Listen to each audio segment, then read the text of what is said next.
Bismillahirrahmanirrahim. Assalamualaikum warahmatullahi wabarakatuh. Kaum muslimin yang dirahmati Allah Subhanahu wa taala. Pun judul kultum kita pada hari ini adalah calon penghuni surga. Di dalam surat Sajadah ayat 11, Allah Subhanahu wa taala berfirman, Na'udzubillahi minasyaitonirrajim. Bismillahirrahmanirrahim. Ammal ladzina amanu wa 'amilus solihati falahum jannatul ma'wa nuzulan bima kanu ya'malun. Artinya, orang-orang yang beriman lalu mereka beramal soleh, maka tempatnya itu adalah surga sebagai balasan atas apa-apa yang telah mereka amalkan waktu di dunia. Jadi di dalam ayat ini jelas bahwasanya untuk masuk surga itu ada dua syarat yang ditetapkan oleh Allah Subhanahu wa taala. Dalam surat Sajadah ayat 19 itu dua syarat untuk masuk surga itu adalah yang pertama amanu, beriman. Tentu beriman ini adalah yakin kepada rukun iman yang 6. Iman kepada Allah, iman kepada malaikat, iman kepada nabi dan rasul, iman kepada kitab-kitab Allah, iman kepada hari kiamat dan qada dan qadar.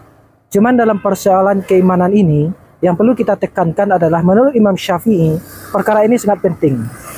Saking pentingnya menurut Imam Syafi'i itu, kewajiban pertama seorang mukallaf itu adalah bagaimana dia menuntaskan masalah keimanan.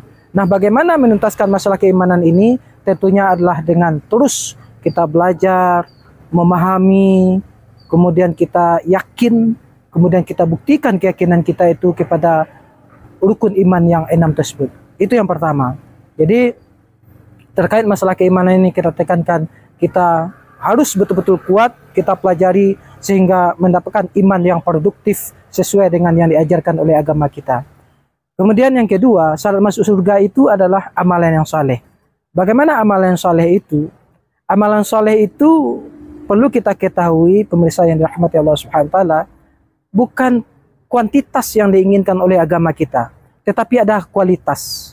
Artinya ketika kita beramal soleh itu kualitasnya harus sesuai dengan yang diharapkan oleh agama kita. Makanya ketika Allah Subhanahu wa taala berfirman dalam surat Al-Mulk ayat 2 itu, Allazi khalaqal mauta wal hayata liyabluwakum ayyukum ahsanu amala.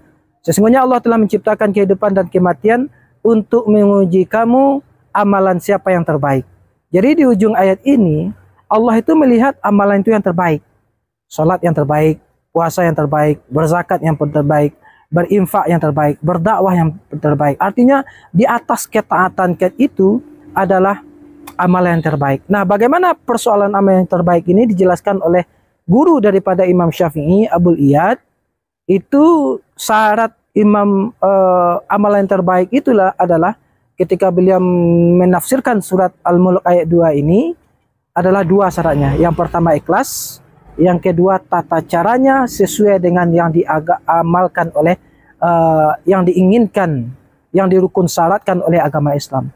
Jadi ikhlas karena Allah, kita beramal itu hanya murni, bukan karena yang lain tetapi adalah karena Allah. Ini persoalan ikhlas. Ikhlas ini sangat tergantung kepada keimanan kita. Yang kedua tata caranya. Tata caranya tentu harus sesuai dengan syariat. Rukun dan syarat sebuah amalan harus kita pahami dan kita ilmui sehingga itu yang kita amalkan. Sehingganya menjadi amalan yang terbaik ketika kita ikhlas dan tata caranya sesuai dengan apa yang telah ditetapkan oleh agama kita.